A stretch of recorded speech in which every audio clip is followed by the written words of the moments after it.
News ಪೇಪರೇ ಓದಿಕೆ. ಒಂದು ಸ್ವಲ್ಪ ಹೊತ್ತು ಹಿಂಗೆ ಹೊತ್ತು ಮಲಗ್ತಾ ಇದ್ವಿ, ಎದ್ದು ಇಲ್ಲೇನೋ ಆದಾಯ ಸಿಗುತ್ತೆ ಅಂತೇಳಿ ಇಲ್ಲಿಗೆ ಬಂದ ಅಂತ ಕೆಲವರು ಊಹೆ ಇರುತ್ತೆ. ನೀವೇ ನೋಡ್ತಾ ಇದ್ದೀರಿ, ಲೋಕಾಯುಕ್ತ ಇಲಾಖೆಯವರು ಏನು ರೈಡ್ ಮಾಡ್ತಿದ್ದಾರೆ ಮನೆಗಳಿಗೆ. ಈಗ ಮುಂಚೆಲ್ಲ ಎಕ್ಸೈಸ್ ಡಿಪಾರ್ಟ್ಮೆಂಟು, RTO, ಕಮರ್ಷಿಯಲ್ ಟ್ಯಾಕ್ಸ್ನವ್ರು ಸಿಗ್ತಾಯಿದ್ರು. ಈಗ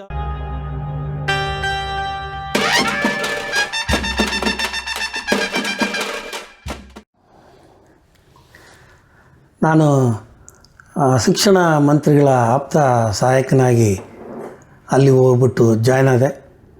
ಆ ಹೋಗೋದಕ್ಕೂ ಮೊದಲು ನಾನು ನಮ್ಮ ಮಿನಿಸ್ಟರ್ ಪ್ರೈವೇಟ್ ಸೆಕ್ರೆಟರಿ ಆಗಿದ್ದಂಥ ನಟರಾಜ್ ಸರ್ಗೆ ಒಂದು ಮಾತು ಹೇಳಿದೆ. ಸರ್, ನನಗೆ ಇಲಾಖೆನ ಚೇಂಜ್ ಮಾಡಬೇಕು, ಇನ್ನು ಯಾವ್ದಾದ್ರು ಬೇರೆ ಇಲಾಖೆಗೆ ಹೋಗಬೇಕು ಅಂಥೇಳಿ ಮತ್ತೆ ಪರೀಕ್ಷೆ ಬರೆದಿದ್ದೆ. ಪ್ರಥಮ ದರ್ಜೆ ಸಹಾಯಕರ KPSCಯಿಂದ ಮತ್ತೆ ಪರೀಕ್ಷೆ ಬರೆದಿದ್ದೆ. ಅದರಲ್ಲಿ ಸೆಲೆಕ್ಟ್ ಆಗಿದ್ದೀನಿ ನಾನು. ಈಗ ಅದು ಆರ್ಡ್ರ್ ಬರೋ ಟೈಮ್ ಇದು. ಮತ್ತು ನಾನು ಡೆಪ್ಯುಟೇಷನ್ ಹೋದರೆ ಸ್ವಲ್ಪ ದಿವಸ ಇದ್ದು ವಾಪಸ್ ಬರಬೇಕಾಗುತ್ತೆ, ಬೇಡ ಸರ್ ಅಂತ ಒಂದು ಮಾತು ಹೇಳಿದ್ದೆ ಅವರಿಗೆ. ಅವರು, ಇಲ್ಲ, ನೀನು ಸೆಕ್ರೆಟ್ರಿಯೇಟಲ್ಲಿ ಹೇಗೆ ಕೆಲಸ ನಡೆಯುತ್ತೆ, ಮಿನಿಸ್ಟ್ರ್ ಆಫೀಸ್ಗಳಲ್ಲಿ ಹೇಗೆ ಕೆಲಸ ನಡೆಯುತ್ತೆ ಅನ್ನೋದ್ರ ಬಗ್ಗೆ ನಿನಗೊಂದು ಅನುಭವ ಆಗಲಿ, ಮತ್ತು ಮಿನಿಸ್ಟ್ರು ಕೂಡ ನಿನಗೆ ಪರಿಚಯ ಆಗ್ತಾರೆ, ಅಲ್ಲೇ ಅನುಭವನೂ ನಿನಗಿರಲಿ ಅಂತ ಹೇಳ್ಬಿಟ್ಟು ನಾನು ಅಲ್ಲಿ ಡೆಪ್ಯುಟೇಷನ್ ಮಾಡಿಸ್ಬೇಕು ಅಂತ ಹೇಳ್ತಾ ಇರೋದು. ಇರೋಷ್ಟು ದಿವಸ ಇರುವಂತೆ, ನಿನಗೆ ಅದು ಆರ್ಡ್ರ್ ಬಂದ ನಂತರ ನೀನು ಅದು ಯಾವ ಇಲಾಖೆ, ವಾಣಿಜ್ಯ ತೆರಿಗೆ ಇಲಾಖೆಗೆ ನೀನು ಸೆಲೆಕ್ಟ್ ಆಗಿದೆ ಅಂತ ಹೇಳ್ತಾ ಇದೆಯಾ, ಅಲ್ಲಿಗೆ ಹೋಗುವಂತೆ ಅಂತ ಹೇಳ್ಬಿಟ್ಟು ನನ್ನ ಅಲ್ಲಿ ಕರ್ಕೊಂಡೋದ್ರು. ಅಲ್ಲಿ ಹೋದ ನಂತರ 1 ವರ್ಷ ವಿಳಂಬ ಆಯ್ತದು. ಕಾರಣ, ಆಗ ಈ ಮೀಸಲಾತಿ ಬಗ್ಗೆ ಒಂದಷ್ಟು ಹೋರಾಟಗಳು, ಗಲಾಟೆಗಳು, ಚಿನ್ನಪ್ಪ ರೆಡ್ಡಿ ಆಯೋಗದ ಬಗ್ಗೆ ಎಲ್ಲ ಒಂದಷ್ಟು ಪ್ರಾಬ್ಲಮ್ ಆಯಿತು. ಆಗ ಮತ್ತೆ ಪರಿಷ್ಕರಣೆ ಮಾಡಿ ಹೊಸ ಮೀಸಲಾತಿನೆಲ್ಲ ಕೊಟ್ಟ ನಂತರ ಇದು ಲಿಸ್ಟನ್ನು, ಹೊಸ ಲಿಸ್ಟನ್ನು ಅನೌನ್ಸ್ ಆಯಿತು, ಪರಿಷ್ಕೃತ ಆಯಿತು. ಹಾಗಾಗಿ 1 ವರ್ಷ ಅದು ವಿಳಂಬ ಆಯಿತು. 1 ವರ್ಷ ಕಾಲ ನಾನು ಮಿನಿಸ್ಟ್ರ್ ಹತ್ರ ಕೂಡ ನಾನು ಕೆಲಸ ಮಾಡಿದೆ. ನಂತರದಲ್ಲಿ ಕಮರ್ಷಿಯಲ್ ಟ್ಯಾಕ್ಸ್ ಡಿಪಾರ್ಟ್ಮೆಂಟ್ಗೆ ನಾನು 88ನೇ ಇಸ್ವಿ ಮೇ ತಿಂಗಳಲ್ಲಿ, ಮೇ 2ನೇ ತಾರೀಕು ಬಂದು ಬೆಂಗಳೂರಲ್ಲೇ ನಾನು ಪೋಸ್ಟಿಂಗ್ ತೊಗೊಂಡೆ. ಬಂದು ಅಲ್ಲಿ ಜಾಯ್ನ್ ಆದೆ. ಜಾಯ್ನ್ ಆಗಿಬಿಟ್ಟು ಒಂದು 2 ವರ್ಷ ಕಾಲ ಮಾತ್ರ ನಾನು ಬೆಂಗಳೂರಲ್ಲಿದ್ದೆ. ನಂತರ ನಮ್ಮ ತಂದೆ ತಾಯಿ ಜೊತೆಗಿದ್ದರೆ ಚೆನ್ನಾಗೆ, ಅವ್ರ ಹತ್ರ ಇದ್ದು ನಾನು ಸ್ವಲ್ಪ ಕೆಲಸ ಮಾಡೋಣ, ನಮ್ಮೂರ ಕಡೆಗೆ ಟ್ರಾನ್ಸ್ಫರ್ ತಗೊಂಡು ಹೋಗೋಣ ಅಂತ ಹೇಳ್ಬಿಟ್ಟು ನಾನು ಚಿತ್ರದುರ್ಗಕ್ಕೆ ಕೇಳಿದ್ದೆ. ಅವರು ದಾವಣಗೆರೆಗೆ ನನಗೆ ಟ್ರಾನ್ಸ್ಫರ್ ಮಾಡಿದರು. ನಾನು ದಾವಣಗೆರೆಯಿಂದ ಚಿತ್ರದುರ್ಗಕ್ಕೆ ಓಡಾಟ ಮಾಡ್ತಾ ನಾನು ಅಲ್ಲಿ ಕಾರ್ಯನಿರ್ವಹಿಸ್ತಿದ್ದೆ. ಮತ್ತು ನನಗೆ ಪ್ರಮೋಷನ್ ಆಗಿ ಇನ್ಸ್ಪೆಕ್ಟ್ರಾಗಿ ಮತ್ತೆ ಬೆಂಗಳೂರಿಗೆ ಪೋಸ್ಟಿಂಗ್ ಕೊಟ್ಟರು. ಬೆಂಗಳೂರು ಬೇಡ ಅಂತ ನಾನು ದಾವಣಗೆರೆಗೆ ಹೋಗಿದ್ದೆ, ಮತ್ತೆ ಬೆಂಗಳೂರಿಗೆ ಕೊಟ್ಟರು. ಆಗ ಮತ್ತೆ ನಾನು ಏಕಾಂತಯ್ಯ ಅಂತೇಳಿ ಮಾಜಿ ಸಚಿವರಿದ್ದಾರೆ, ಅವರಿಗೆ ಕೇಳ್ಕೊಂಡೆ. ಅವರು ತುಂಬ ಕುಟುಂಬ ಸ್ನೇಹಿತರು, ಅವರು ನಮ್ಮ ಅಣ್ಣರಿಗೆ ಆಪ್ತರು, ಅವ್ರ ಮಗ, ನಾವೆಲ್ಲ ಸ್ನೇಹಿತರಿದ್ವಿ. ಹೋಗಿ ಕೇಳಿದ ತಕ್ಷಣ ಅವರು ಮಾಡಿಸ್ಕೊಟ್ರು. ಮತ್ತು ನಾನು ದಾವಣಗೆರೆಗೆ ಪೋಸ್ಟಿಂಗ್ ಆಗಿ ಅಲ್ಲಿ ಕಂಟಿನ್ಯೂ ಆದೆ. ಹೀಗೆ ನಾನು ಎಜುಕೇಷನ್ ಡಿಪಾರ್ಟ್ಮೆಂಟಿಂದ ಕಮರ್ಷಿಯಲ್ ಟ್ಯಾಕ್ಸ್ ಡಿಪಾರ್ಟ್ಮೆಂಟಿಗೆ ಬಂದೆ. ಈಗ ನಮ್ಮ ಬ್ರದರ್ಸ್ ಬಗ್ಗೆ ಹೇಳ್ತಾ ಬಂದೆ. ನಮ್ಮ ತಮ್ಮ SSLC ಮಾತ್ರ ಓದಿದ್ದು ಅಂತ ಹೇಳಿದೆ. ಅವನು ಪತ್ರಿಕೆಯಲ್ಲೇ ಪ್ರಿಂಟಿಂಗ್ ಎಲ್ಲ ಅವನೇ ವಹಿಸ್ಕೊಂಡಿದ್ದ.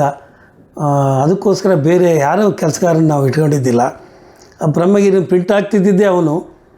ನಂತರ ಕರೆಂಟ್ ಹೋಯ್ತಪ್ಪ ಅಂದರೆ ಅಲ್ಲಿ ಪ್ರೆಸ್ನಲ್ಲಿ ಕೆಲಸನೇ ಸಾಗಲ್ಲ. ಆಗ ಪೆಡ್ಲ್ ಇರ್ತದೆ, ಪ್ರಿಂಟ್ ಹಾಕಬೇಕು ಅಂದರೆ ಆ ಪ್ರಿಂಟಿಂಗ್ ಮಿಷಿನ್ನಲ್ಲಿ ಕಾಲಲ್ಲಿ ಪ್ರೆಸ್ ಮಾಡಬೇಕು. 2 ಬಾರಿ ಹಿಂಗೆ ಶಕ್ತಿ ಬಿಟ್ಟು ಅದಕ್ಕೆ ಪ್ರೆಸರ್ ಹಾಕಿ ಹಿಂಗೆ ತುಳಿದ್ರೆ ಅದು ಒಮ್ಮೆ ಬಂದು ಹಿಂಗೆ ಪ್ರಿಂಟ್ ಹಾಕುತ್ತೆ, ಹಚ್ಚಾಕುತ್ತೆ. ಹಂಗೆ ಸಾವಿರಾರು ಪ್ರತಿನ ಪ್ರಿಂಟ್ ಹಾಕಬೇಕು ಅಂದರೆ ಎಷ್ಟು ಕಷ್ಟ ಇತ್ತು, ತುಂಬಾ ಕಷ್ಟಪಡ್ತಾಯಿದ್ವಿ. ಅವನು ನಮ್ಮೆಲ್ಲರಿಗಿಂತ ಹೆಚ್ಚಾಗಿ ಅವನು ಕಷ್ಟಪಡ್ತಿದ್ದ. ಆಮೇಲೆ ಅವನು ಮನೆಗೆ ಊಟಕ್ಕೆ ಬರ್ತಿದ್ದೇ ಕಡಿಮೆ ಇತ್ತು. ನಮ್ಮ ತಮ್ಮ ಶ್ರೀನಿವಾಸ ಆ ಪ್ರೆಸ್ಸಲ್ಲೇ ಅಲ್ಲಿ ಹೋಗ್ಬಿಟ್ಟು ಸರ್ಕಲಲ್ಲಿ, ಅಂದರೆ ಸಂತೆಪೇಟೆ ಸರ್ಕಲ್ ಅಂತ ಇತ್ತಲ್ಲಿ, ಅಲ್ಲಿ ರಾತ್ರಿ ಹೋಟೆಲ್ಗಳು ರೋಡ್ ಸೈಡ್ ಇರ್ತಾವಲ್ಲ, ಇಡ್ಲಿ, ಚಿತ್ರಾನ್ನ ಅಲ್ಲೆಲ್ಲ ಮಾರ್ತಾಯಿದ್ರು. ಅಲ್ಲಿ ತಿನ್ಕೊಂಡು ಬಂದು ಕೆಲಸ ಮಾಡೋದು. ನಾನು ಅವನು ಅಲ್ಲೇ ನ್ಯೂಸ್ ಪೇಪರೇ ಹಾಸಿಗೆ, ನಮಗೆ ನ್ಯೂಸ್ ಪೇಪರೇ ಓದಕ್ಕೆ. ಒಂದು ಸ್ವಲ್ಪ ಹೊತ್ತು ಹಿಂಗೆ ಹೊತ್ತು ಮಲಗ್ತಾಯಿದ್ವಿ. ಎದ್ದು ಮತ್ತೆ ಕೆಲಸ ಮಾಡ್ತಾಯಿದ್ವಿ. ಇವತ್ತು ಅವನು ನಮ್ಮ ದೊಡ್ಡಣ್ಣ ತೀರೋದ ನಂತರ ಸುಮಾರು 25 ವರ್ಷದಿಂದ ಅವನೇ ಪತ್ರಿಕೆನ ಸಂಪಾದಕ ಆಗಿ ಮುನ್ನಡೆಸ್ಕೊಂಡು ಬರ್ತಾಯಿದ್ದಾನೆ. ಈಗ 46ನೇ ವರ್ಷದಲ್ಲಿ ಅವನು 4 ಪುಟಗಳು ಮಾಡಿದ್ದಾನೆ. ಈಗ ಇನ್ನೂ ಕಷ್ಟಪಡ್ತಿದ್ದಾನೆ. ಮೊದಲು 2 ಪುಟ ಇತ್ತು, ಚಿಕ್ಕದೇ ಇದು. ನಿಮಗೆ ಡೆಡ್ಲೈನ್ ಎಷ್ಟು ಗಂಟೆಗೆ ನಿಮ್ಮವರೆಗೆ ಸುದ್ದಿ ಹಾಕ್ತಿದ್ರಿ ನೀವು? 12 ಗಂಟೆ ತನಕನೂ ಸುದ್ದಿಗಳು ಬರ್ತಾಯಿದ್ವು. ಈಗಂತೂ ಅವನ ಜೊತೆಗೆ ಶ್ರೀನಿವಾಸನ್ ಪತ್ನಿ, ಈಗ DTP ಎಲ್ಲ ಇದಿರ್ಬೋದು. ಈಗ DTP ಎಲ್ಲ ಇದೆ. ಆಫ್ಸೆಟ್ ಪ್ರಿಂಟಿಂಗ್ ಪ್ರೆಸ್ನೇ ಒಂದು ಮನೆಯಲ್ಲಿ ಹಾಕೊಂಡಿದ್ದಾನೆ ಅವನು. ಅವನಿಗೆ ಬೇರೆ ಪ್ರಿಂಟ್ ಸಹ ನಡೀತಾ ಇರ್ತದೆ? ಇಲ್ಲ, ಅದು ಜಾಬ್ ಪ್ರಿಂಟಿಂಗ್ ಯಾವುದು ಮಾಡ್ತಾ ಇಲ್ಲ. ಪತ್ರಿಕೆ ಬಿಟ್ಟು ಬೇರೆ ಏನು ಮಾಡ್ತಿಲ್ಲ. ಅದಕ್ಕೆ ಅವನ ಪತ್ನಿ ಶಾಂತ ಅಂತೇಳಿ ನಮ್ಮ ಅಕ್ಕನ ಮಗಳೇ ಅವಳು, ನಮ್ಮ 2ನೇ ಅಕ್ಕನ ಮಗಳು ಅವಳು. ಅವಳನ್ನೇ ಅವನು ಮದುವೆ ಆಗಿದ್ದು. ಅವಳು ಕೂಡ ಕಂಪ್ಯೂಟ್ರಲ್ಲಿ ಮ್ಯಾಟ್ರನ್ನೆಲ್ಲ ಟೈಪ್ ಹೊಡೆದು ಪೇಜೆಲ್ಲ ಸೆಟ್ ಮಾಡಿ ಕೊಡ್ತಾಳೆ. ಅವನಿಗೆ ಸಹಾಯಕರಾಗಿ ನಿಂತಿದ್ದಾಳೆ ಅವಳು. ನಿಮ್ಮ ಮದುವೆ ಯಾವಾಗ ಆಯಿತು? ನಮ್ಮ ಮದುವೆ ನೀವು ಯಾವಾಗ ಇಲ್ಲಿ ನೀವು ಶಿಕ್ಷಣ ಇಲಾಖೆಯಿಂದ ವಾಣಿಜ್ಯ ಇಲಾಖೆಗೆ ನೀವೇ ಆಯ್ಕೆ ಮಾಡಿ ಹೋದದ್ದು, ಅಥವಾ ನಿಮಗೆ ಶಿಕ್ಷಣ ಇಲಾಖೆ ಬೇಡ ಅಂತ ಖಂಡಿತ, ಅಥವಾ ಪರೀಕ್ಷೆ ಪಾಸಾಗಿ ವಾಣಿಜ್ಯ ಇಲಾಖೆಗೆ ಹೋದರೆ? ಇದು ಕೂಡ ಒಂದು ಭಾಳ ಒಳ್ಳೆಯ ಸ್ವಾರಸ್ಯ ಪ್ರಶ್ನೆ. ಅಷ್ಟೇ ಸ್ವಾರಸ್ಯಕರ ಹಿನ್ನೆಲೆ ಕೂಡ ಇದೆ. ಇದು ನಾನು ಇಲಾಖೆ ಬದಲಾವಣೆ ಮಾಡೋದಕ್ಕೆ ಕೆಲವರು ಅನ್ಕೋಬೋದು, ಎಜುಕೇಷನ್ ಡಿಪಾರ್ಟ್ಮೆಂಟಲ್ಲಿ ಏನು ಸಿಕ್ಕಲ್ಲ ಅನ್ನೋ ಒಂದು ಬೇರೆ ರೀತಿ ಯೋಚನೆ ಮಾಡಿ, ಈ ಕಮರ್ಷಿಯಲ್ ಟ್ಯಾಕ್ಸ್ ಅಂದರೆ ಇಲ್ಲೇನೋ ಆದಾಯ ಸಿಗುತ್ತೆ ಅಂತೇಳಿ ಇಲ್ಲಿಗೆ ಬಂದ ಅಂತ ಕೆಲವರು ಊಹೆ ಇರುತ್ತೆ. ಅದು ಸಹಜ ಕೂಡ. ಆದರೆ ನಾನು ಆ ಉದ್ದೇಶದಿಂದ ಈ ಇಲಾಖೆನ ಆಯ್ಕೆ ಮಾಡ್ಕೊಂಡಿಲ್ಲ. ಇದಕ್ಕೂ ಮೊದಲು ಈ ಫಸ್ಟ್ ಡಿವಿಷನ್ ಕ್ಲರ್ಕ್ ಆಗಿ, ಪ್ರಥಮ ದರ್ಜೆ ಸಹಾಯಕನಾಗಿ ನಾನೇನು ಎಜುಕೇಷನ್ ಡಿಪಾರ್ಟ್ಮೆಂಟಲ್ಲಿ ಕೆಲಸ ಮಾಡಿದೆ. ಅಲ್ಲಿ FDC ಎಕ್ಸಾಮ್ ಅರ್ಜಿ ಹಾಕಿದ ನಂತರ SDC ಸೆಕೆಂಡ್ ಡಿವಿಷನ್ ಕ್ಲರ್ಕಿಂದು ಹಾಗೆ ಕಾಲ ಆಯಿತು. ಅದಕ್ಕೂ ಕೂಡ ಅರ್ಜಿ ಹಾಕಿದ್ದೆ ನಾನು. ಅದನ್ನು ಎಕ್ಸಾಮ್ ಬರೆದಿದ್ದೆ, ಅದು ಸೆಲೆಕ್ಷನ್ ಆಗಿತ್ತು. ಅದಕ್ಕೆ ನನಗೆ RTO ಆಫೀಸಲ್ಲಿ ಅಪಾಯಿಂಟ್ಮೆಂಟ್ ಆರ್ಡ್ರ್ ಬಂತು. ನಾನು ಡಿಪಾರ್ಟ್ಮೆಂಟ್ ಆಯ್ಕೆ ಮಾಡಿದ್ದಿಲ್ಲ, ಆದರೆ ಅವರೇ ನನಗೆ RTO ಆಫೀಸಿಗೆ ಹಾಕ್ಬಿಟ್ಟು ಅಪಾಯಿಂಟ್ಮೆಂಟ್ ಆರ್ಡ್ರ್ ಬಂತು. ನಾನು ಆಲ್ರೆಡಿ ಎಜುಕೇಷನ್ ಡಿಪಾರ್ಟ್ಮೆಂಟಲ್ಲಿ ಕೆಲಸ ಮಾಡ್ತಾ ಇದ್ದಿದ್ದರಿಂದ ಅಲ್ಲಿ FDC ಆಗಿ ಕೆಲಸ ಮಾಡ್ತಾ ಇದ್ದೀನಿ, ಫಸ್ಟ್ ಡಿವಿಷನ್ ಆಗಿ. ಇದು ಸೆಕೆಂಡ್ ಡಿವಿಷನ್ ಅಲ್ಲ, ಹಾಗಾಗಿ ನಾನು ಸೆಕೆಂಡ್ ಡಿವಿಷನ್ಗೆ ಹೋಗಲಿಲ್ಲ. ಆಗ ಭಾಳಷ್ಟು ಜನ ನನಗೆ ಮಾರ್ಗದರ್ಶನ ಮಾಡೋಕ್ಕೆ ಬಂದರು. ನೀನು ಎಜುಕೇಷನ್ ಡಿಪಾರ್ಟ್ಮೆಂಟಲ್ಲಿ ನೀನು ರಿಟೈರ್ಡ್ ಆಗೋ ಟೈಮಲ್ಲಿ ನಿನಗೆ ಒಂದು ಪ್ರಮೋಷನ್ ಆಗುತ್ತೆ ಸೂಪ್ರೆಂಟ್ ಅಂತ, ಅಲ್ಲಿವರೆಗೂ ಇಲ್ಲೇನು ಪ್ರಯೋಜನ ಇಲ್ಲ. ನೀನು RTO ಆಫೀಸ್ಗೆ ಹೋದರೆ ನೀನು ಚೆನ್ನಾಗಿರ್ತೀಯ, ಮುಂದೆ ನೀನು ಅಲ್ಲಿಗೆ ಹೋಗ್ಬಿಡು ಅಂತ. ನಾನು ಸಾಧ್ಯನೇ ಇಲ್ಲ. ದೊಡ್ಡ ಹುದ್ದೆ ಸಿಕ್ಕಾಗ ಸಣ್ಣ ಹುದ್ದೆಗೆ ಯಾಕೆ ಹೋಗೋದು? ಇಲ್ಲಿ ಕೊಡೋದು ಅಷ್ಟೇ ಸಂಬಳ, ಅಲ್ಲಿ ಕೊಡೋದು ಅಷ್ಟೇ ಸಂಬಳ, ಬೇರೆ ಉದ್ದೇಶ ಇಟ್ಕೊಂಡು ನಾನು ಎಲ್ಲೂ ಹೋಗಲ್ಲ ಅಂತ ಹೇಳಿದ್ದೆ. ಈಗ ಇಲ್ಲಿ ಕಮರ್ಷಿಯಲ್ ಟ್ಯಾಕ್ಸಿಗೆ ಹೆಂಗೆ ಸೆಲೆಕ್ಷನ್ ಆಯಿತು ಅಂತ ನಿಮ್ಮ ಪ್ರಶ್ನೆ. ಇಲ್ಲಿ ಏನಪ್ಪ ಅಂದರೆ 86ನೇ ಇಸ್ವಿ ಜೂನ್ 1ನೇ ತಾರೀಕು ಈ ಕಮರ್ಷಿಯಲ್ ಟ್ಯಾಕ್ಸಿಗೆ ಬಂದಲ್ಲ, ಅದ್ರದ್ದು ಪರೀಕ್ಷೆ ಬರೆದಿದ್ದು ದಿನಾಂಕ ಕೂಡ ನನಗೆ ಈಗಲೂ ನೆನಪಿದೆ. ಅದಕ್ಕೆ ಅದನ್ನು ಕಾಲ ಆದಾಗ ಎಲ್ಲ ನಮ್ಮ ಸ್ನೇಹಿತರು ಯಾರು ಕೆಲಸದ್ದು ಬೇಟೆನಲ್ಲಿ ಇದ್ದರು ಅವರಿಗೆಲ್ಲ ಅರ್ಜಿ ಹಾಕ್ರಿ, ನೀವು ಓದ್ರಿ ಅಂತೆಲ್ಲ ಗೈಡ್ ಮಾಡ್ತಿದ್ದೆ. ನಮ್ಮ ರಿಲೇಷನ್ನು ಇದ್ದರು, ಅದರಲ್ಲಿ ನಮ್ಮ ಕ್ಲೋಸ್ ಫ್ರೆಂಡ್ಸ್ ಎಲ್ಲ ಇದ್ದರು. ಅವರು ಅಷ್ಟು ಜನ ಕೇಳಿದೆ, ನೀವು ಇಂಥದ್ದೆಲ್ಲ ಓದ್ರಿ, ನಿಮಗೆ ಒಳ್ಳೆಯದಾಗುತ್ತೆ, ನೀವು ಸೆಲೆಕ್ಷನ್ ಆಗ್ತೀರಾ ಖಂಡಿತ, ನೀವೆಲ್ಲ ಮಾಡಿ ಅರ್ಜಿ ಹಾಕ್ರಿ ಅಂತ ಹೇಳ್ತಾಯಿದ್ದೆ. ನಾನು ಬರ್ತೀನಿ, ನಿಮಗೆ ಬಂದುಬಿಟ್ಟು ವಾರಕ್ಕೊಮ್ಮೆ ಬೆಂಗಳೂರಿಂದ, ನಾನು ಬೆಂಗಳೂರಲ್ಲಿ ಕೆಲಸ ಮಾಡ್ತಿದ್ನಲ್ಲ, ಬಂದುಬಿಟ್ಟು ನಿಮಗೆಲ್ಲ ಮತ್ತೆ ಗೈಡ್ ಮಾಡ್ತೀನಿ ಅಂತ ಅವರೆಲ್ಲ ಹೇಳಿದರು. ಒಂದು ಕೆಲಸ ಮಾಡು, ನೀನು ನಮಗೋಸ್ಕರ ಬಂದು ಹೇಳ್ಕೊಡ್ತೀಯ ಅಂದರೆ ನಮಗೇನು ನಂಬಿಕೆ ಬರಲ್ಲ. ನೀನು ಎಕ್ಸಾಮ್ಗೆ ಅಪೇರ್ ಆಗು, ನೀನು ಅರ್ಜಿ ಹಾಕು. ನೀನು ಒಂದು ವೇಳೆ ಸೆಲೆಕ್ಷನ್ ಆದರೆ ಬೇರೆ ಇಲಾಖೆ ಸಿಕ್ಕರೆ ಒಳ್ಳೆ ಪ್ರಮೋಷನ್ ಎಲ್ಲ ಸಿಗುತ್ತೆ, ನೀನು ಬೇರೆ ಕಡೆ ಹೋಗ್ಬೋದು. ಎಜುಕೇಷನ್ ಡಿಪಾರ್ಟ್ಮೆಂಟಲ್ಲಿ ಪ್ರಮೋಷನ್ಸ್ ಕಡಿಮೆ, ನೀನು ಈ ರೀತಿ ಮಾಡು ಅಂತ ಅವ್ರು ಹೇಳಿದರು. ನಾನು ಹೌದಲ್ಲ, ಅವ್ರು ಹೇಳ್ತಿರೋದು ನೋಡೋಣ ಬಿಡು, ಅದೊಂದು ಆಸಕ್ತಿ ಇರುತ್ತಲ್ಲ, ನಾನು ಓದ್ತಿದ್ದೀನಿ ಅಂದರೆ ಇವರು ಹೇಳೋದಕ್ಕೆ ಅನುಕೂಲ ಆಗುತ್ತೆ ಅನ್ನೋ ದೃಷ್ಟಿಯಿಂದ ನಾನು ಮತ್ತೆ ಎಕ್ಸಾಮ್ ತಗೊಂಡು ಅವರೆಲ್ಲರಿಗೂ ಗೈಡ್ ಮಾಡ್ತಾ ಹೋದೆ. ಅದರಲ್ಲಿ ಈಶ್ವರಪ್ಪ ಅಂಥೇಳಿ ನಮ್ಮ ಸ್ನೇಹಿತ ಒಬ್ಬ, ಅವನು ಸೆಲೆಕ್ಷನ್ ಆದ. ಇನ್ನು ಉಳಿದವರೆಲ್ಲ ಚೆನ್ನಾಗಿ ಮಾರ್ಕ್ಸ್ ತೆಗೆದಿದ್ರು, ಭಾಳ ಹತ್ತತ್ರ ಬಂದುಬಿಟ್ಟು ಹೋದರು. ಅವನು ಸೆಲೆಕ್ಷನ್ ಆಯಿತು. ಅವನ ಅದೃಷ್ಟ ತುಂಬ ಚೆನ್ನಾಗಿತ್ತು. ಅವನು ನಮ್ಮ ಕೆಟಗರಿನೇ ಬರ್ತಿದ್ದ. ಅವನು 119 ಅಂಕಗಳನ್ನು ತೆಗೆದಿದ್ದ ಆ ಎಕ್ಸಾಮಲ್ಲಿ. ನಮ್ಮ ಕೆಟಗರಿಗೆ ಕಟ್ ಆಫ್ ಪರ್ಸೆಂಟೇಜ್ ಅಂತ ಏನು ಹೇಳ್ತಾರೆ, ಅದು 118 ಮಾರ್ಕ್ಸಿಗೆ ನಿಂತಿತ್ತು. ಒಂದೇ ಒಂದು ಮಾರ್ಕಲ್ಲಿ ಅವನ ಹಣೆ ಬರನೇ ಚೇಂಜ್ ಆಗೋಯ್ತು. ಅವನು ಸೆಲೆಕ್ಷನ್ ಆಗಿ ಅವನು ಸರ್ವೆ ಲ್ಯಾಂಡ್ ರೆಕಾರ್ಡ್ಸ್ ಅಂತ ಏನು ಕರೀತಾರೆ ಆ ಡಿಪಾರ್ಟ್ಮೆಂಟಿಗೆ ಸೆಲೆಕ್ಷನ್ ಆಗಿ FDC ಆಗಿ ಸೂಪ್ರಿಡೆಂಟ್ ಆಗಿ ಅಸಿಸ್ಟೆಂಟ್ ಡೈರೆಕ್ಟರ್ ಆಗಿ ಕೆಲಸ ಮಾಡಿ ನಿವೃತ್ತಿ ಆದವನು. ಹಂಗಾಗಿ ಆ ಬ್ಯಾಚಲ್ಲಿ ಎಲ್ಲ ವರ್ಕ್ ಮಾಡಿದ್ರಿಂದ ಅವನು ಮತ್ತೆ ಸೆಲೆಕ್ಷನ್ ಆಗಿ ನಾನು ಇಲಾಖೆ ಬದಲಾವಣೆ ಆಯಿತು ಅಂತ ನಾನು ಹೇಳ್ಬೋದು. ಬೇರೆ ಉದ್ದೇಶ ಇರಲಿಲ್ಲ, ಈ ಉದ್ದೇಶಕ್ಕೆ ಈ ಇಲಾಖೆ ಸಿಕ್ತು. ನೀವು ವಿಧಾನಸಭೆಯಲ್ಲಿ ಇದ್ದ ಕಾರಣ ನಾವು ಜನಸಾಮಾನ್ಯ ಕರಪ್ಷನ್ ಎಷ್ಟಿದೆ ಅಂತ, ಕರಪ್ಷನ್ ವಿಚಾರವಾಗಿ ಮಾತಾಡೋಕ್ಕೆ ಹೋದರೆ ಅದು ಇದ್ದೇ ಇದೆ ಇದೆ, ಅದು ಯಾವತ್ತೂ ಇರುತ್ತೆ. ಯಾಕೆಂದ್ರೆ ಅಲ್ಲಿ ಟ್ರಾನ್ಸ್ಫರಿಗೆ ಇಷ್ಟಿಷ್ಟು ಹಣ ಅಂತ ಮೊದಲೇ ನಿಗದಿ ಆಗಿರ್ತದೆ. ಅದನ್ನು ರಿಕವರಿ ಎಲ್ಲ ಇಲಾಖೆಗೂ ಅದಿದ್ದೇ ಇರುತ್ತೆ. ಹಿಂದೆ ಹೇಳ್ತಾಯಿದ್ರು ಎಜುಕೇಷನ್ ಡಿಪಾರ್ಟ್ಮೆಂಟಲ್ಲಿ ಏನೂ ಇಲ್ಲ, ಅಗ್ರಿಕಲ್ಚರ್ ಡಿಪಾರ್ಟ್ಮೆಂಟಲ್ಲಿ ಏನೂ ಇಲ್ಲ, ಹಾಗೆ ಹೇಗೆ ಅಂತ. ಈಗ ನೋಡ್ತಾ ಹೋದರೆ ನೀವೇ ನೋಡ್ತಾ ಇದ್ದೀರಿ, ಲೋಕಾಯುಕ್ತ ಇಲಾಖೆಯವರು ಏನು ರೈಡ್ ಮಾಡ್ತಿದ್ದಾರೆ ಮನೆಗಳಿಗೆ. ಈಗ ಮುಂಚೆಲ್ಲ ಎಕ್ಸೈಸ್ ಡಿಪಾರ್ಟ್ಮೆಂಟು, RTO, ಕಮರ್ಷಿಯಲ್ ಟ್ಯಾಕ್ಸ್ನವ್ರು ಸಿಗ್ತಾಯಿದ್ರು. ಈಗ 3 ಇಲಾಖೆ ಕಡಿಮೆ ಆಗಿದೆ. ಈ ಬೇರೆ ಬೇರೆ ಇಲಾಖೆಯವರೇ, ಗ್ರಾಮೀಣಾಭಿವೃದ್ಧಿ ಇಲಾಖೆ, ಶಿಕ್ಷಣ ಇಲಾಖೆ, ಇದು ಕೃಷಿ ಇಲಾಖೆಗಳು, ಮಾರ್ಕೆಟಿಂಗ್ ಡಿಪಾರ್ಟ್ಮೆಂಟ್ನವರು, ನಾವು ಹೆಸರೇ ಕೇಳ್ದಿರೋ ಇಲಾಖೆಯವರೆಲ್ಲ ಈಗ ನಮ್ಮ ಕಣ್ಣಿಗೆ ಕಾಣ್ತಾ ಇದ್ದಾರೆ. ಹಾಗಾಗಿ ಸರ್ವ ವ್ಯಾಪಿ ಇದೆ. ಅದು ಇದಕ್ಕೆ ಮೂಲ ಕಾರಣ ಮನುಷ್ಯನ ಅತಿಯಾಸಯ ಅಥವಾ ಈ ಕರಪ್ಷನ್ ಸಿಸ್ಟಮಲ್ಲೇ ಟ್ರಾನ್ಸ್ಫರ್ಗೆ ಇಷ್ಟು ಕೊಡಬೇಕು ಅಂತ ಇದೆ, ಅದರಿಂದ ಕಾರಣ ಇಲ್ಲ. ಇದು ವ್ಯವಸ್ಥೆನೇ ಆಗಿರೋದ್ರಿಂದ ಇದು ಇಂಥದ್ದೇ ಕಾರಣ ಅಂತ ಅಲ್ಲ. ಶೀಘ್ರವಾಗಿ ಕೆಲಸ ಆಗಬೇಕು ಅಂತ ಅವರೇ ಜನರೇ ಕೊಡ್ತಾರೆ. ಈಗ ಜನರೇ ಕಲಿಸಿರೋವಂಥದ್ದು, ಅದು ಜನರೇ ಕಳಿಸ್ತಾರೆ. ಜನರೇ ಕಲಿಸಿರೋದು ಕೊಟ್ಟರೆ ತಾನೇ ಅವ್ನು ಇಸ್ಕೊಳಕ್ಕೆ ಸಾಧ್ಯ. ಕೊಟ್ಟು ಕಲಿಸಿರೋದ್ರಿಂದ ಅವ್ನು ಬೇಗ ಆಗಲಿ ಅಂತ ಹೇಳ್ಬಿಟ್ಟು ಕೆಲಸ ಮಾಡಿಸ್ಕೊತಾರೆ ಹೋಗ್ತಾರೆ, ಅಥವಾ ಮಾಡಿರೋ ತಪ್ಪನ್ನು ಮುಚ್ಚಾಕೋದಕ್ಕೆ ಕೊಟ್ಟು ಮಾಡಿಸ್ಕೊತ ಹೋಗ್ತಾರೆ. ಹಾಗಾಗಿ ಅದು ಸಹಜ, ಸರ್ವಾಂತರ್ಯಾಮಿ ಬಿಡಿ. ಆ ಬಗ್ಗೆ ಹೆಚ್ಚು ಮಾತಾಡೋದ್ರಿಂದ ಪ್ರಯೋಜನ ಇಲ್ಲ ನಮಗೆ. ಓಕೆ, ನಿಮ್ಮ ಈ ಮದುವೆ ನೀವು ಕೌಟುಂಬಿಕ ಇದಕ್ಕೆ ಯಾವಾಗ ಬಂದ್ರಿ? ನಾನು 88ಕ್ಕೆ ನಾನು ಕಮರ್ಷಿಯಲ್ ಟ್ಯಾಕ್ಸಿಗೆ ಬಂದಿದ್ದು. ನಮ್ಮ ವೈವಾಹಿಕ ಜೀವನದ ಬಗ್ಗೆ ಕೇಳ್ತಾಯಿದ್ರಿ. 99ನೇ ಇಸ್ವಿ ಜನವರಿಯಲ್ಲಿ ನಮ್ಮ ಮದುವೆ ಆಯಿತು. ನಾನು ಶಿವಮೊಗ್ಗ ಜಿಲ್ಲೆ ಭದ್ರಾವತಿ ಹತ್ರ ಒಂದು ಹಳ್ಳಿ, ಹರಳಹಳ್ಳಿ ಸಿದ್ದಾಪುರ ಅಂತ, ಅಲ್ಲಿ ಬಂಗಾರಪ್ಪ ಅಂಥೇಳಿ ಮಾಸ್ಟ್ರು, ರಿಟೈರ್ಡ್ ಮಾಸ್ಟ್ರು, ಅವ್ರ ಮಗಳು ಮಂಗಳ ಅಂಥೇಳಿ ಅವ್ರನ್ನ ನಾನು ಮದುವೆ ಆದೆ. ನಾನಾಗ ಶಿವಮೊಗ್ಗದಲ್ಲೇ ಕಾರ್ಯನಿರ್ವಹಿಸ್ತಿದ್ದೆ. ಅಲ್ಲಿರುವಾಗಲೇ ನನ್ನ ಮದುವೆ ಕೂಡ ಭದ್ರಾವತಿಯಲ್ಲಿ ನಡೀತು. ಆ ಭದ್ರಾವತಿಯಲ್ಲಿ ಮದುವೆ ಆಗುವಾಗ ನಮ್ಮ ಅಕ್ಕನ ಮಗಳನ್ನೇ ನಮ್ಮ ತಮ್ಮನಿಗೆ ಶ್ರೀನಿವಾಸನಿಗೆ ಮದುವೆ ಮಾಡ್ಕೊಂಡಿದ್ದರಿಂದ ನನ್ನ ಜೊತೆಗೆ ಅವನ ಮದುವೆನೂ ಮಾಡಿಕೊಡಿ ಅಂತ ನಮ್ಮ ಅವ್ರಿಗೆ ಕೇಳ್ಕೊಂಡಾಗ ಅವರು ಒಪ್ಪಿಬಿಟ್ಟು ನಮ್ಮ ಇಬ್ಬರದೂ ಭದ್ರಾವತಿಯಲ್ಲೇ ಅವರು ಮದುವೆ ಮಾಡಿಕೊಟ್ರು. ಅವ್ರು ಏನು ಕಲ್ತಿದ್ದಾರೆ ಮೇಡಮ್ ಅವರು? ಅವರು ನಮ್ಮ ಪತ್ನಿ ಮಂಗಳ BSc ಓದಿದ್ದಾರೆ. ಓಕೆ. ನೀವು ದಾವಣಗೆರೆಯಲ್ಲಿ ಪುನಃ ಬಂದರೆ ಆಮೇಲೆ ನೀವು ಶಿವಮೊಗ್ಗಕ್ಕೆ ಹೋದ್ರಾ? ನೀವು ಎಲ್ಲೆಲ್ಲಿ ಯಾವ್ಯಾವ ನೀರಿನ ಕರ್ನಾಟಕದಲ್ಲಿ ತಿಳಿದಿರೋ ಅದ್ರ ಬಗ್ಗೆ ಹೇಳಿ.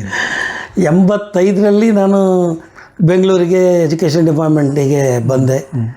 ಇಲ್ಲಿಂದ ಇಲಾಖೆ ಬದಲಿಸ್ಬಿಟ್ಟು 88ರಲ್ಲಿ ಕಮರ್ಷಿಯಲ್ ಟ್ಯಾಕ್ಸ್ಗೆ ಬೆಂಗಳೂರಲ್ಲೇ ಪೋಸ್ಟಿಂಗ್ ತೊಗೊಂಡೆ. ನಂತರ 90ನೇ ಇಸ್ವಿನಲ್ಲಿ ನಾನು ದಾವಣಗೆರೆಗೆ ಟ್ರಾನ್ಸ್ಫರ್ ಆಯಿತು. 92ರಲ್ಲಿ ಅಲ್ಲೇ ಪ್ರಮೋಷನ್ ಆಗಿ ಮತ್ತೆ ದಾವಣಗೆರೆಗೆ ಪೋಸ್ಟಿಂಗ್ ತೊಗೊಂಡು ಇನ್ಸ್ಪೆಕ್ಟರ್ ಆಗಿ 95 ತನಕ ನಾನು ದಾವಣಗೆರೆಯಲ್ಲೇ ಕೆಲಸ ಮಾಡಿದೆ. ಅಲ್ಲಿಂದ ನನಗೆ 1 ವರ್ಷ ಹುಬ್ಳಿಯಲ್ಲಿ ಕೆಲಸ ಮಾಡಿದೆ ಇಂಟೆಲಿಜೆನ್ಸಲ್ಲಿ. ಅಲ್ಲಿಂದ ನನಗೆ ಧಾರವಾಡಕ್ಕೆ ವರ್ಗಾವಣೆ ಆಯಿತು. ಧಾರವಾಡದಲ್ಲಿ 8 ತಿಂಗಳ ಕಾಲ ನಾನಲ್ಲಿ ಕೆಲಸ ಮಾಡಿದೆ. ಅಲ್ಲಿಂದ ನನಗೆ ಶಿವಮೊಗ್ಗ ಮೊಬೈಲ್ ಸ್ಕ್ವಾಡ್ಗೆ ಟ್ರಾನ್ಸ್ಫರ್ ಆಯಿತು. ಶಿವಮೊಗ್ಗದಲ್ಲಿ 97ನೇ ಇಸ್ವಿಗೆ ಬಂದೆ. ಅಲ್ಲಿಂದ 2000ನೇ ಇಸ್ವಿ ತನಕ 3 ವರ್ಷಗಳ ಕಾಲ ಶಿವಮೊಗ್ಗದಲ್ಲಿ ಕೆಲಸ ಮಾಡಿದೆ.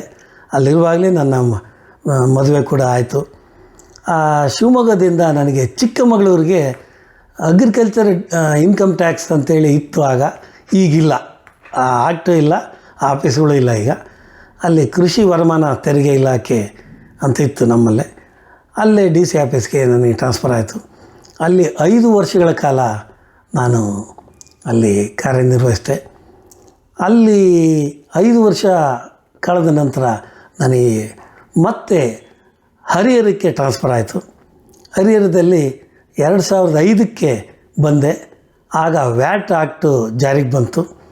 ಆ ವ್ಯಾಟ್ ಬಂದಾಗಿಂದ ನಾನು ಹರಿಹರದಲ್ಲೇ 2014 ತನಕ 9 ವರ್ಷಗಳ ಕಾಲ ಹರಿಹರದಲ್ಲೇ ಕೆಲಸ ಮಾಡಿದೆ. ಅಲ್ಲಿಂದ ನನಗೆ ವಾಣಿಜ್ಯ ತೆರಿಗೆ ಅಧಿಕಾರಿಯಾಗಿ ಮಂಗಳೂರಿಗೆ ಟ್ರಾನ್ಸ್ಫರ್ ಆಯಿತು. ನಾನು ಮಂಗಳೂರಿಗೆ ಅಧಿಕಾರಿಯಾಗಿ ಅಲ್ಲಿ 2 ವರ್ಷಗಳ ಕಾಲ ಮಂಗಳೂರು ಸುತ್ತಮುತ್ತಲ 2 ಜಿಲ್ಲೆಗಳು, ಈಗಿನ ಉಡುಪಿ ಜಿಲ್ಲೆ ಮತ್ತು ಮಂಗಳೂರು ದಕ್ಷಿಣ ಕನ್ನಡ ಜಿಲ್ಲೆ, ಅಲ್ಲಿ ಇಂಟೆಲಿಜೆನ್ಸಲ್ಲಿ ಅಲ್ಲಿ ಕಾರ್ಯನಿರ್ವಹಿಸಿದೆ. ಅಲ್ಲಿಂದ ಅಲ್ಲಿ ಎಕ್ಸಸ್ ಪೋಸ್ಟ್ ಇದೆ, ಅಧಿಕಾರಿಗಳು ಹೆಚ್ಚುವರಿ ಹುದ್ದೆಗಳಿದೆ ಅಂತ ಹೇಳ್ಬಿಟ್ಟು 11 ಅಧಿಕಾರಿಗಳ ಹುದ್ದೆನ ಬೆಂಗಳೂರಿಗೆ ಸ್ಥಳಾಂತರಿಸಿದರು ಸರ್ಕಾರದಿಂದ. ಹಾಗಾಗಿ ನಾನು ಅಲ್ಲಿಂದ ಇಲ್ಲಿಗೆ ಬೆಂಗಳೂರಿಗೆ ಟ್ರಾನ್ಸ್ಫರ್ ಆದೆ. ಇಲ್ಲಿ ಬಂದು ಇಲ್ಲಿ 2 ಡಿವಿಷನ್ನಲ್ಲಿ ಕೆಲಸ ಮಾಡಿದೆ. ಕಡೆಗೆ ಅಸಿಸ್ಟೆಂಟ್ ಕಮಿಷನರ್ ಆಗಿ ಪ್ರಮೋಷನ್ ಆಗಿ ನಾನು ಇಲ್ಲೇ ಪೀಣ್ಯದಲ್ಲಿ, ಬೆಂಗಳೂರಿನ ಪೀಣ್ಯ ಕಚೇರಿಯಲ್ಲಿ ನಾನು ನಿವೃತ್ತಿ ಆದೆ. ನಾನು ಚಿಕ್ಕಮಗಳೂರಲ್ಲಿ 5 ವರ್ಷಗಳ ಕಾಲ ಏನಿದ್ದೆ, ಅಲ್ಲಿ ನಾನು ಮಾಡಿರೋ ಇಷ್ಟು ಸರ್ವೀಸಲ್ಲಿ ಅಲ್ಲಿ ಸ್ವಲ್ಪ ಹೆಚ್ಚು ನನಗೆ ಟೈಮ್ ಸಿಗ್ತಾಯಿತ್ತು ಕಚೇರಿಯಲ್ಲಿ. ಯಾಕೆಂದರೆ ಅಲ್ಲಿ ಇನ್ಕಮ್ ಟ್ಯಾಕ್ಸ್ ಆ್ಯಕ್ಟು ಅದಕ್ಕೆ ರಿಲೇಟೆಡ್, ಯಾವುದು ನಮ್ಮ ಅಗ್ರಿಕಲ್ಚರ್ ಇನ್ಕಮ್ ಟ್ಯಾಕ್ಸಲ್ಲಿ ಅದು ವರ್ಷಕ್ಕೊಮ್ಮೆ ಅಲ್ಲಿ ರಿಟರ್ನ್ಸ್ ಬರ್ತಾಯಿದ್ವು. ಅವನ್ನೆಲ್ಲ ನೋಡಿ ಆಡಿಟ್ ಎಲ್ಲ ಮಾಡ್ತಾಯಿದ್ವಿ. ಅಷ್ಟು ವರ್ಕ್ ಪ್ರೆಷರ್ ಏನು ಹೆಚ್ಚು ಕಾಣಲಿಲ್ಲ. ಅಲ್ಲಿ ನಾನು ಇರುವಾಗ ನನ್ನ ಸ್ನೇಹಿತರೊಬ್ಬರು ಪ್ರಕಾಶ್ ಅಂತೇಳಿ LICನಲ್ಲಿ ದಾವಣಗೆರೆಯಲ್ಲಿ ಕೆಲಸ ಮಾಡ್ತಾರೆ. ಅವರು ನಾನು ದಾವಣಗೆರೆಯಲ್ಲಿ ಕೆಲಸ ಮಾಡ್ತಿರುವಾಗ ಪರಿಚಯ ಆದದ್ದು 90ನೇ ಇಸ್ವಿನಲ್ಲಿ. ಆ ಕಾಲದಿಂದ ನನಗೆ ತುಂಬ ಆತ್ಮೀಯರಾದರು ಅವರು. ಅವ್ರ ಹತ್ರ ನಾನು ಹಾಗಾಗಿ ಎಕ್ಸ್ಪ್ರೆಸ್ ಮಾಡ್ತಾಯಿದ್ದೆ, ನನ್ನ ಆಸೆನ ಹೇಳ್ತಾ ಇದ್ದೆ. ನಾನು ಲೇಖನಗಳು ಬರೆದೆ, ಒಂದಷ್ಟು ಚುಟುಕು ಕವನಗಳನ್ನೆಲ್ಲ ಟ್ರೈ ಮಾಡಿದ್ದೆ, ಹಾಸ್ಯ ಲೇಖನಗಳೆಲ್ಲ ಬರೆದೆ. ಆದರೆ ವ್ಯಂಗ್ಯ ಚಿತ್ರ ಬರೀಬೇಕು ಅನ್ನೋ ಆಸೆ ತುಂಬ ಇದೆ. ಆದರೆ ನಾನು ಚಿತ್ರಗಳೇ ಬರೆಯೋಕ್ಕೆ ಬರೋಲ್ಲ. ಆಮೇಲೆ ವ್ಯಂಗ್ಯ ಚಿತ್ರಗಳನ್ನ ಬರೆಯೋದು ಹೆಂಗೆ, ಅದನ್ನ ಯಾವ ಪತ್ರಿಕೆಗೆ ಹೆಂಗೆ ಕಳಿಸ್ಬೇಕು, ಯಾವ ಮಾಹಿತಿನೂ ನನಗಿಲ್ಲ ಅಂದಿದ್ದೆ. ಯಾಕೆ ನೀವು ಬರಿಬೋದು ಅದಕ್ಕೇನು ಅಂತ ಹೇಳ್ಬಿಟ್ಟು ಅವರು ಒಮ್ಮೆ ದಾವಣಗೆರೆಯಲ್ಲಿ ಒಂದು ವ್ಯಂಗ್ಯಚಿತ್ರ ಕಾರ್ಯಾಗಾರ ನಡೀತಿತ್ತಂತೆ, ನನಗೂ ಗೊತ್ತಿಲ್ಲ. ಅವರು ನನಗೋಸ್ಕರ ಆ ವ್ಯಂಗ್ಯಚಿತ್ರ ಕಾರ್ಯಾಗಾರಕ್ಕೆ ಅವರು ಹೋಗ್ಬಿಟ್ಟು ಅಲ್ಲಿ ಒಂದು ಕಿರು ಹೊತ್ತಿಗೆ ಕೊಟ್ಟಿದ್ದಾರೆ.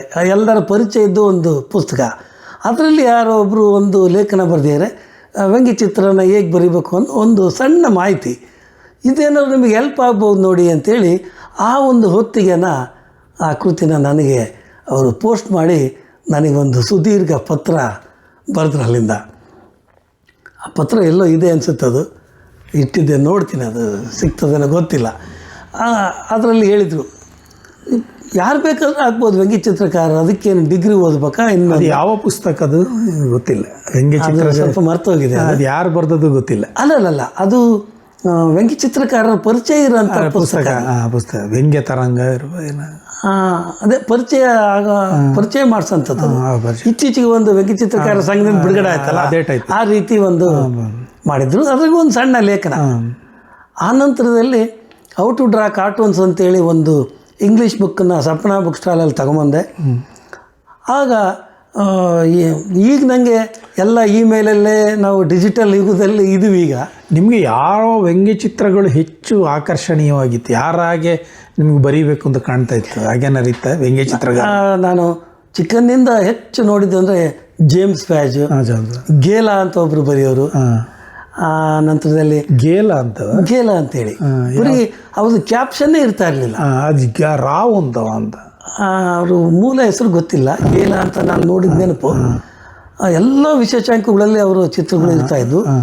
ನಂತರ P. ಮಹಮ್ಮದ್ ಅವ್ರದ್ದು ಬಹುವಾಗಿ ಮೆಚ್ಚಿಕೊಂಡಿದ್ದು ನಾನು ರಾಜಕೀಯ ವ್ಯಂಗ್ಯ ಚಿತ್ರಗಳಲ್ಲಿ ಮಹಮ್ಮದ್ ಅವ್ರದ್ದು.